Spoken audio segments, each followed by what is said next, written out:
Ribuan fans tumpah ruah di jalanan kota Milan saat para penggawa dan pendukung AC Milan merayakan Scudetto ke-19 mereka. Sejak berangkat dari Casa Milan hingga tiba di Piazza del Duomo, para penggemar terus bernyanyi dan bersorak mengiringi parade bus terbuka yang membawa trofi juara Serie A musim ini. Sebelumnya, usai memastikan gelar juara Serie A musim ini di kandang Sassuolo, Zlatan Ibrahimovic menyampaikan sebuah pidato emosional di ruang ganti Milan. Sambil berapi-api, pidato yang ditutup dengan aksi membalikan meja itu sukses membakar emosi skuad Rossoneri yang tengah berpesta. Saya sangat bangga dengan kalian semua. Sekarang bantu saya dan rayakan seperti juara, karena bukan Milan milik AC Milan, Italia milik AC Milan. AC Milan dan para pendukungnya memang tengah berpesta. Euforia itu terus terasa meski Milan sudah dipastikan menjadi kampiun Serie A saat berhasil menundukkan tuan rumah Sassuolo dengan skor telak 3-0 Minggu 22 Mei kemarin. Maklum, gelar juara Serie A musim ini sudah lama dinanti-nantikan. Ini adalah trofi Scudetto pertama Milan setelah menunggu selama 11 tahun. Apalagi mereka berhasil menjadi kampiun setelah menyalip Inter di pekan-pekan terakhir. Milan sejatinya tidak terlalu diperhitungkan di Serie A musim ini. Mereka baru kehilangan 2 pemain pentingnya.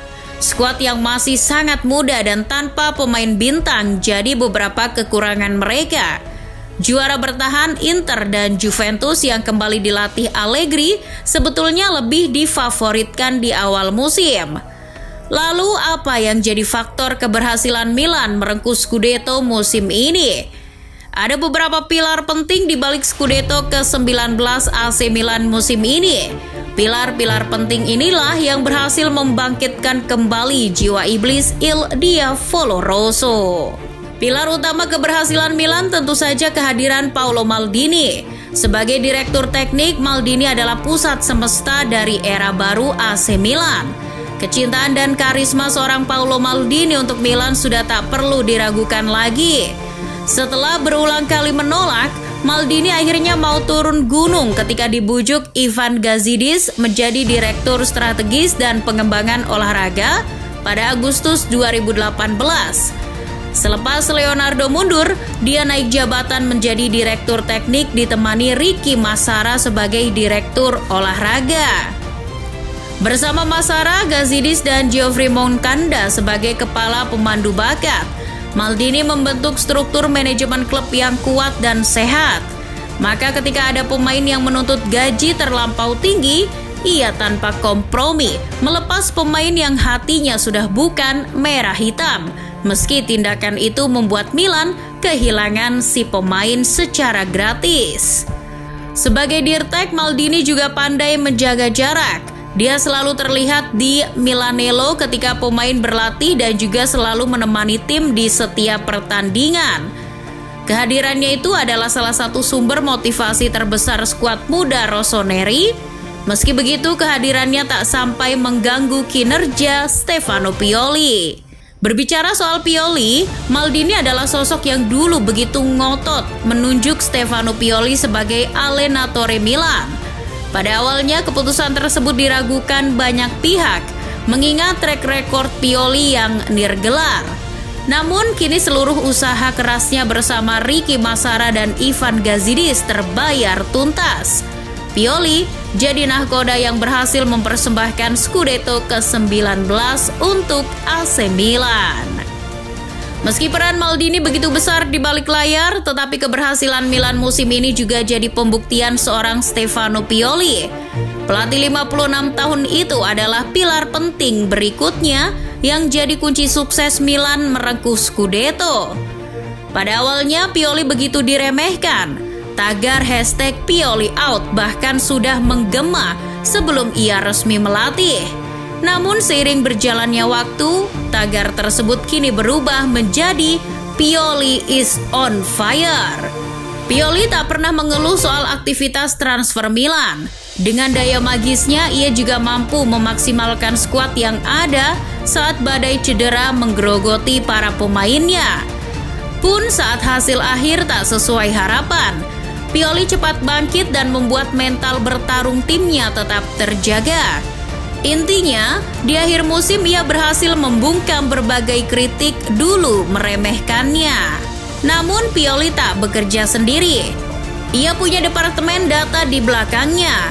Selain dibantu Giacomo Morelli sebagai asisten yang setia menemani di sampingnya, Pioli juga dibantu Luciano Vulcano, Igor Quaia, Giorgio Tenca, dan Gianmarco Pioli yang merupakan anaknya sendiri. Keempat orang tersebut adalah analis pertandingan AC Milan.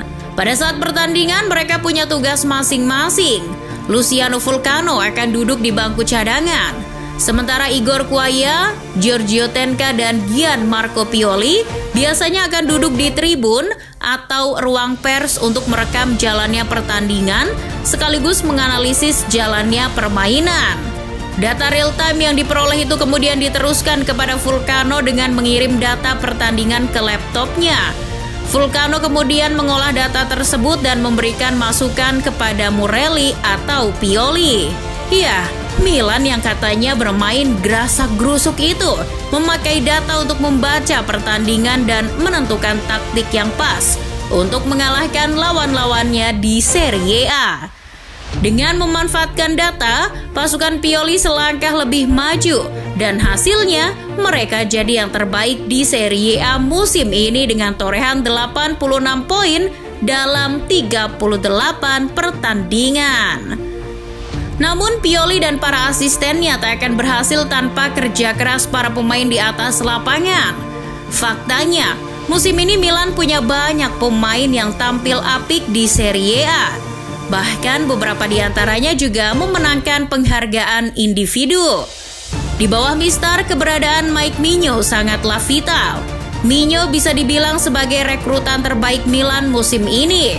Didatangkan dari Lille dengan harga 15 juta euro, penampilan Migno sungguh memukau dan membuat Milanistis seketika melupakan sosok Gigio Donnarumma. Meski sempat menepi selama 6 laga karena cedera pergelangan tangan, Migno yang tampil 32 laga di musim debutnya di Serie A hanya kebobolan 21 gol dan mencatatkan 17 clean sheets. Persentase penyelamatannya juga mencapai 81,2%. Statistik tersebut jadi yang terbaik di Serie A.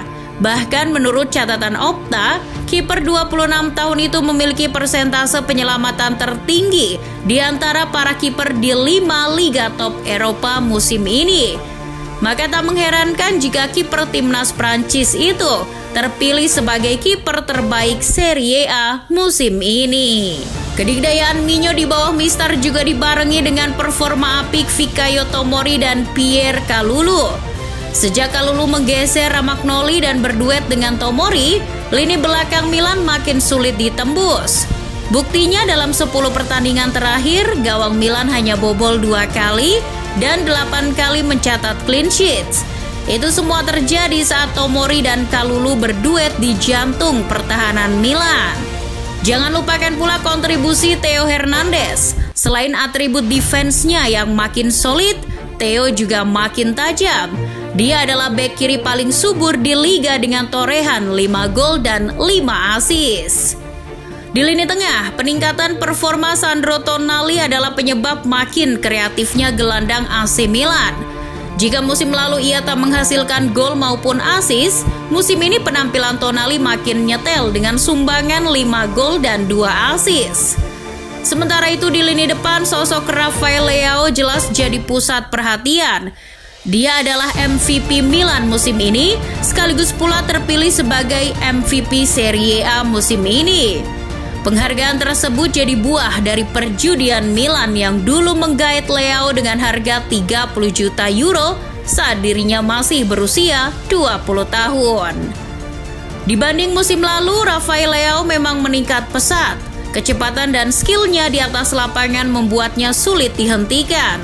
11 gol dan 10 asisnya musim ini adalah bukti betapa berbahayanya Leo di lini depan. Jangan lupakan pula peran Oliver Giroud. Didatangkan secara gratis dari Chelsea, striker 35 tahun itu berhasil mencetak 11 gol dan 3 assist di musim debutnya di Serie A. Catatan tersebut membuatnya sukses mematahkan kutukan nomor 9 AC Milan. Selain beberapa pemain kunci tadi, Paolo Maldini dan Stefano Pioli juga perlu berterima kasih kepada Zlatan Ibrahimovic. Meski kontribusinya musim ini sangat berkurang karena masalah cedera, tetapi Ibra bisa dibilang sebagai kapten Milan sesungguhnya. Kapten Milan musim ini memang kerap berganti-ganti.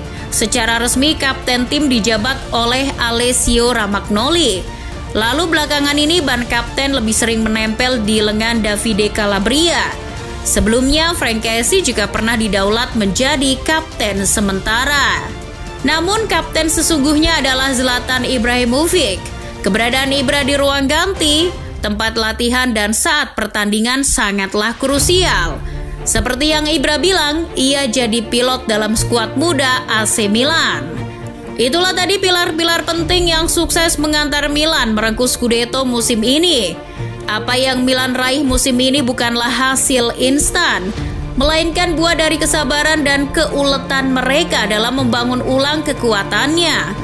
Apalagi mereka membangun ulang kejayaan mereka dengan perhitungan yang sangat detail. Yang lebih penting lagi, keberhasilan Milan merengkuh Scudetto musim ini bukanlah hasil kerja dari satu orang saja, namun merupakan kombinasi harmonis antara manajemen, staf pelatih, dan pemain yang punya visi dan misi yang sama. Sebuah upaya yang patut dicontoh klub lain yang tengah mencoba bangkit dari keterpurukan. Semoga saja ini juga menjadi awal dari era baru AC Milan. Selamat berpesta Milan.